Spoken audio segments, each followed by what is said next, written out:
Pixel Poppy. Yo YouTube, it's Pixel Poppy. In this video, we're gonna make some interiors for my really cool top-down 8x8 tile set.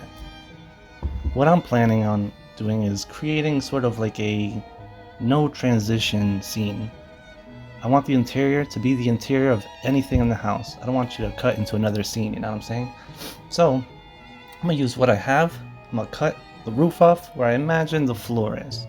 We're gonna create like a transition from the outside looking in by using an eraser and creating a dithering effect along the top edges of all the front walls.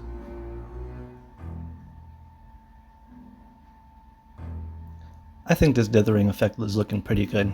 Compared to, some shaders that can do this for you, I like keeping it retro, and this effect is definitely selling it.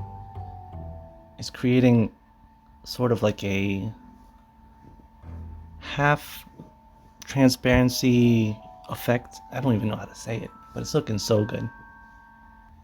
So we finished using the dithering effect on all the front walls. Next, we are going to make the floor white and our walls gray. And that basically sells the effect. We're looking into the house already. So now we're going to fix up the rest of these walls and have everything looking consistent. Because at the end of the day, consistency is key. And as you can see, I've removed a lot of the roof because you can't see the roof from the inside. You just see the walls. So now we're going to finish cleaning up the walls, creating the inside like a shadow. And now we're going to start creating the interior. I'm going to copy and paste this window, make it look, like the inside of the house. I want this wall to be looking out, so I'm going to actually delete all the black and create transparency. This will go over anything like the grass outside or whatever, and it'll look like you're looking outside. That's basically it. Got the windows, got the walls, but these walls are still looking pretty empty. Let's create like a trim, like a wooden trim along the bottom. So we're going to go about half, maybe less, a little bit lower down the wall and create just like a line, basically. At this size, a little goes a long way. You don't want to overdo it. I've gone a little overboard with my lighting along the tops of everything, but it really pops. I think it looks really good. The shadows are what it's supposed to be. It's coherent, everything's looking great.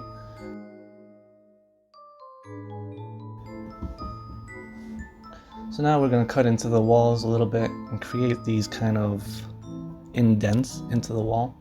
They can even be sticking out, but if you want them to stick out, you're going to have to put the light shape instead of the darker one. So here I'm using the darker tone so the effect doesn't cancel itself out. You know what I mean? I don't even know what this is really called, but I'm continuing the pattern by using a darker color. Kind of like if you put two grays on top of each other, you would think they would get darker. So that's kind of what I do.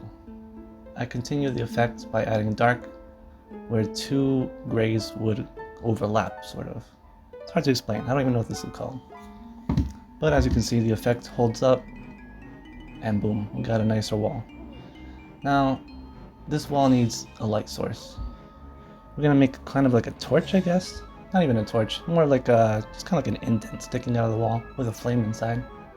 This is probably gonna light the house on fire, but for the sake of the video. Now this is looking kind of flat, but now it's not. Ooh, damn. So now we're gonna make a floor. I don't want anything crazy. This is just kind of like a test. I'm playing with it, I'm learning as I go too, and I've been doing this for a long time. But what I like to do is kind of make the floor not all the same. Especially not at this size. 8x8, a little goes a long way.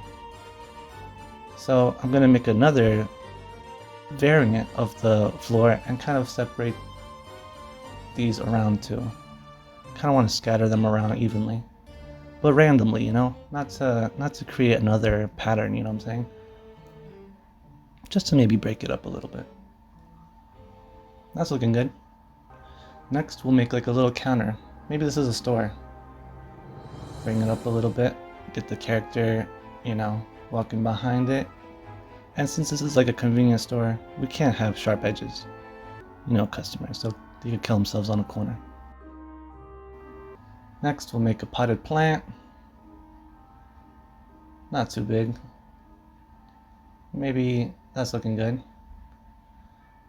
We're gonna add a little bit of a leaf, or maybe even like a spike. This could be a cactus for all we know. Big juicy cactus going about this high, I guess.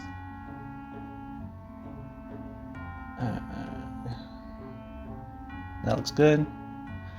I mean, the shape is there. Now all we need to do is just cut off the part from the pot.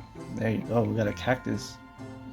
Could add a little bit of shading along the bottom and along the lip, make some anti-aliasing, and maybe along the cactus itself, along the edges, the right side. It's looking good, I guess. We could even put a little bit more right here. That's looking a little spiky. It's looking pretty good, not too bad. Next, we'll make some furniture. That chair's looking good. Now we're gonna make a side profile. Most of this is just a square, It's the different tones that create the shape. Now we're gonna make a nice little round table. Have it touch the ground.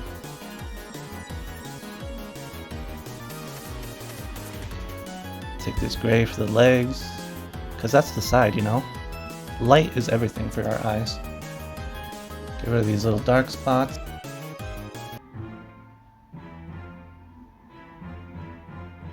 That's looking pretty good. That's the interior of our house.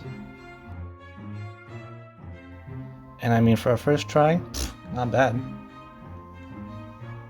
Let's take our little man right here and just see how he scales compared to our other little creations.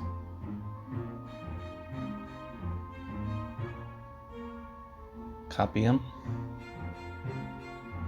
Let's bring them inside the house.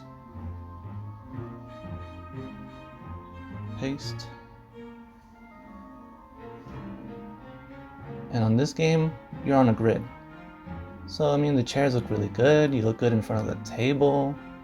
The silhouette is really strong. You can still see what everything is. It's really good. Can fit into every spot, looks really good. And it doesn't take up much space either, which is important, because you can run out of space fast. And look at that, he even looks good behind a counter. And we're done. Got our interior going. Can't go wrong. Pixel Poppy signing out. Subscribe, like, share. Thank you.